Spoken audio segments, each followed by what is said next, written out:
रात्री फ्रीजमध्ये दूध ठेवायला विसरलो तर बहुतेक वेळा सकाळपर्यंत दूध हे खराब होते. तर अशा फुटलेल्या दुधाचे काय करायचे हा मोठा प्रश्न पडतो. या व्हिडिओमध्ये आपण त्याचा कसा उपयोग करू शकतो ते पाहूयात. बेस्ट रेसिपीज बाय नीलम मध्ये तुमचे खूप खूप स्वागत आहे.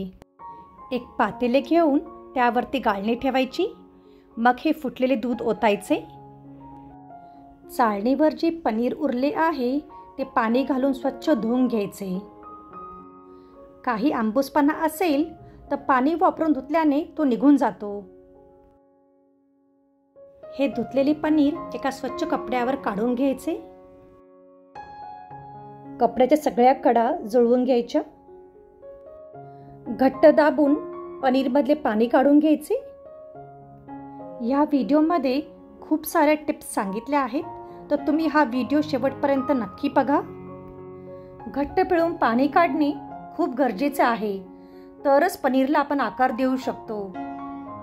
हे पनीर आता एका ताटामध्ये काढून घ्यायचे. तुम्ही पाहू शकता की या स्टेजला पनीरचे टेक्स्चर हे स्मूथ नाही.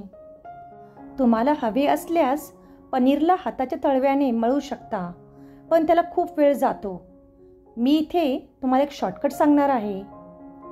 एका मिक्सरच्या भांड्यात हे पनीर घालून घ्यायचे.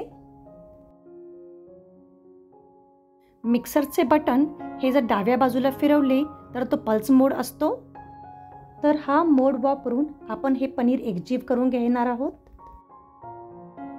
4-5 वेळा पल्स मोड वापरून झालं की मिक्सरमधले पनीर चेक करायचे. थोडेसे पनीर चिमटीमध्ये घेऊन दाबून बघायचे. जर पनीर स्मूथ झाले तर समजायचे की ते रेडी आहे. जर गुठळ्या असतील तर पल्स मोडवर आणखी थोडा वेळ फिरवून घ्यायचे. ताटामधल्या पनीरचा गोळा करून घ्यायचा. दोन्ही तळव्यांच्या मध्ये पनीरला छान गोल फिरवून घ्यायचे. स्वच्छ कपड्यावरती हा गोळा ठेवून त्याला चौकोनी आकार द्यायचा.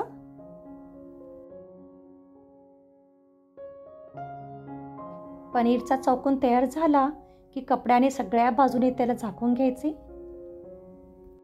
पनीरला सेट करण्यासाठी त्यावरती काहीतरी ओझे ठेवायचे. इथे मी खलबत्ता ठेवत आहे. एका तासाभरात आपले पनीर हे सेट होईल.